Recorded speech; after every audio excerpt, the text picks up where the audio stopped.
Baby, hi. Hi, okay.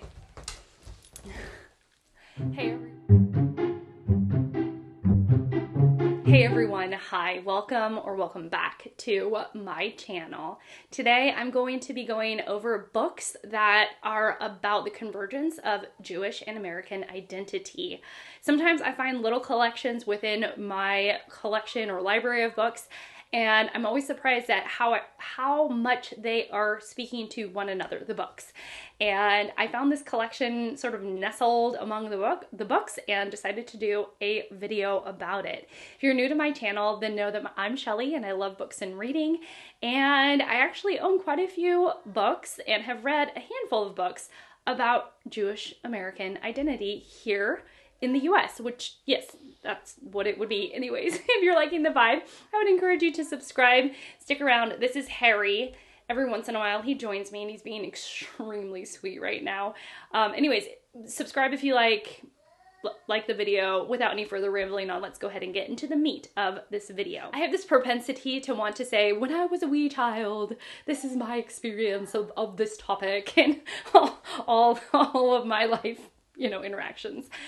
So, interestingly, my husband's best friend, who is also a good friend of mine, grew up celebrating, well, he's Jewish and has lived in the United States for a long time, and so has, I mean, several generations of his family. So when I first met him and was getting to know him, I didn't know much about Jewish culture, and so I really picked his brain, and he was so kind and so patient of all the questions that I peppered him with, and what did he celebrate, and how he did this and that, and it was great. It was wonderful, and I'm so glad that I can call him a wonderful friend today. Fast forward, I'm not going to touch on every single detail of this experience and my experience with it. But another sort of pivotal moment in my life was when I taught very briefly at a Jewish school in the Deep South. Like, it's a Jewish American school in the Deep South. Impressively, all the students spoke fluent Hebrew and fluent English. There were classes on how to read and write Hebrew, prayer classes, religious classes, geography. I taught the boring stuff, or what I would deem boring. It would be, I taught English, math, social studies, and science, and really enjoyed my time there, and learned a lot. I got to celebrate Purim with this school, and I got to celebrate Passover, which was really wonderful, and I learned a lot while being there. And so anyways, in terms of books that I've read, I'll go over through the books that I've read that fit this criteria. And then I'll go through books that I have yet to read. So the first book is Unorthodox by Deborah Feldman. This is her memoir. Deborah grew up in a Hasidic Jewish community in New York, and I think specifically Brooklyn. Very strict religious family, had a lot of restrictions on her, and slowly as she grows up, she learns about the wider world, and it's really interesting. She documents the first time, or writes about the first time she saw a movie in the movie theater. That was one of the moments that stood out. I read this quite a while ago. There was also, I read it at the time when the television show Unorthodox came out, which was fascinating because I believe long portions of that television show, or maybe all of it, they speak Yiddish in that show. The Schatten hat ungetrogen Emetsen. Was für ein Bucher ist Ihr ist wie jeden einen, geherig. Ich bin anders wie die andere Mädel. Anders ist gut.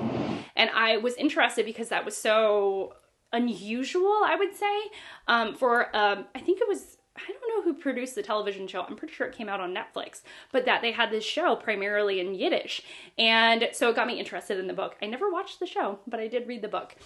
Deborah Feldman ends up getting married, and she talks about sort of the dark side of her community, or does target or write about some of the darkness that the community had, that she lived through. But mostly it was a really interesting experience as to how different she grew up, even though, like, her and I grew up in the same country, kind of thing. Fascinating memoir. The next book I have to talk about is on this pile, this tenuous pile, and it is going to be The Amazing Adventures of Cavalier and Clay. This is about two cousins. I love this book. I read it this year. Sam and Joe. I always have to, like, remind myself so I'm not saying the wrong names. Sam and Joe. So Joe is from Prague. It's set right around World War II. That is a huge factor in this book, even though it doesn't talk about World War II in the way that we normally would see it in fiction. Instead, it's about how Joe, who is now living in the US but is from Prague and immigrated as things are starting to get really bad in Prague, is living with his cousin who is an American. They're growing up in Brooklyn. Brooklyn shows up again, I think it's Brooklyn, and they take on the comic book industry. But it's interesting because there are scenes that are very influenced by Jewish culture and Jewish practices.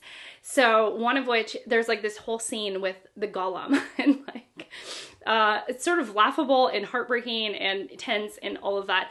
But anyways, so it is a huge component in this book, and the whole story, for the most part, is set, or the bulk of the story, I will say, is set in the US. And basically you have this juxtaposition of one cousin who is Jewish but has lived in the US his entire life, and sort of how Americanized he is. And then you have Joe, who's from Prague, who is also Jewish but just has he's lived a totally different kind of life, and learning from his cousin Sam about what it means to be an American in a lot of ways. Although it's really more about their friendship and their taking on the comic book industry, and the fact that there is this difference between the two, where their origins are, where they're from, was really a fascinating component of the book. The next book I just finished and actually inspired this entire video, but it is Smuts by Felicia Berliner. This is her debut. It came out last year, and I was shocked to find it at a used bookstore because it was on my list of a book that I wanted to read. But I don't think this book is widely read, and it should be read more. But it is about a young woman, Rachel, I think it is. They go through the pronunciation of her name in this book, and she's very smart. She is allowed to be in college, which is very unusual for her very strict Jewish family, and she ends up becoming very addicted to inappropriate internet images, if you get my drift. And this disturbs her. And so she is also, the first chapter, you find out she's speaking to a therapist about this addiction. And it actually has more of a feeling of Deborah Feldman's memoir, because this young woman, the main character, this is not a memoir, this is a fiction book. The main character is experiencing life outside of her community for the first time, and just how jarring that is to her.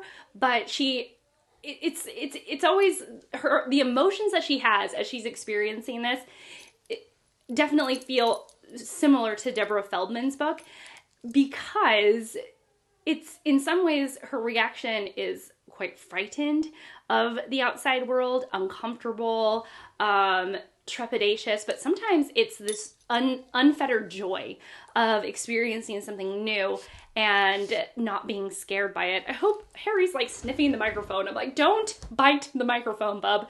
Okay, I really quite like this. I'm sure I will give it a better, more concise, and I finished this morning, and I'm sure I will give it a better, more concise, in-depth review in my wrap-up. I forgot to say that the main character in Schmutz, that she is, she's growing up in Brooklyn. And so another book set in Brooklyn with a Hasidic Jewish community. She's from the main character of Schmutz is from the Hasidic Jewish community. And so we also have My Name is Asher Lev by Chaim Potok. And this is about a young boy also growing up in Brooklyn in the Hasidic Jewish community, wherein during the time of his life, at a very young age, he figures out he wants to be an artist and what that means to him, and that singular focus. And I think the juxtaposition between his desires to be an artist and that of his community, which is something that actually shows up quite a bit, because the same thing for Rachel in the book, it's, she has these desires, she has these wants that are bubbling up inside of her, and yet it is against what her community wants for her. And so what do you do in that position? How do you navigate it, especially a young person and coming of age? So I believe this has similar questions at the center of it, but this, instead of inappropriate internet images, the thing that is causing that friction is art. A book from an author that I've yet to read, and it's new to my collection, it is Here I Am by Jonathan Safran Foer. I am shocked that I've not read Jonathan, because I feel like he is a writer that marks this, my generation of readers, and I've yet to read him. This is about a family that has Jewish family that has 3 sons, and they are wondering, there's this juxtaposition of again, the life they want to live and the life that they are currently living. Now, I heard this book is really good. If though some of it is a bit of Jonathan Safran Foer, it is sort of a stand-in for the main character, or like there is a lot of qualities that he has that the main character also has, but even with that sort of hitch, I guess, the book is supposed to be really, really good. It's a chunkster. Let me see how long it is. Sometimes these, yeah, it's deceiving. It's only 570 pages, y'all. So this is another book on my to read from this collection of books. I also have a book that my mother gave me, and she said it was really good, and it is The Color of Water by James McBride, a black man's tribute to his white mother. Now, here's what's interesting is that his mother was the daughter of a rabbi, and she was born in Poland and raised in the South, but fled to Harlem to marry a black man who founded a Baptist church, and then married a black man, founded a Baptist church, and put 12 children through college. So she sounds like she has an amazing background. Being the rabbi's daughter, growing up in the South, and then ending up in Harlem. That right there is going to be really interesting. My mom read this and said it was wonderful, just wonderful. A beautiful tribute that James McBride does to his mother.